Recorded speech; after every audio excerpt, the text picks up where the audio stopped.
చాలాసేపటి నుంచి అగ్ని ముందు కూర్చున్నారు కదా, దాని ఎఫెక్టే. ఏం జరుగుతుంది ఇక్కడ? పెళ్ళే మీరే జరిపిస్తున్నారు.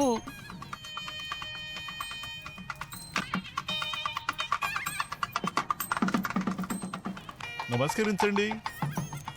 ఇదిగోండి, అందరి దగ్గర తీసుకువెళ్ళి ఆశీర్వాదం తీసుకురండి. అందరి దగ్గర ఆశీర్వాదం తీసుకురామ్మా. వెళ్ళు.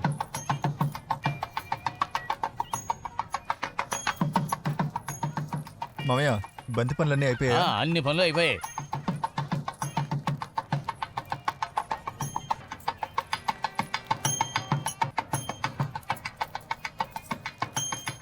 పంతులు గారు, పసుపు కొమ్ము తీసేసి ఇది పెట్టండి.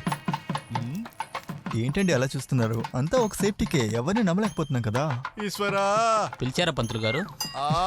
వీడు బాధ భరించలేకపోతున్నారు స్వామి. పంతులు గారు పిలిచారా? దేవుడా.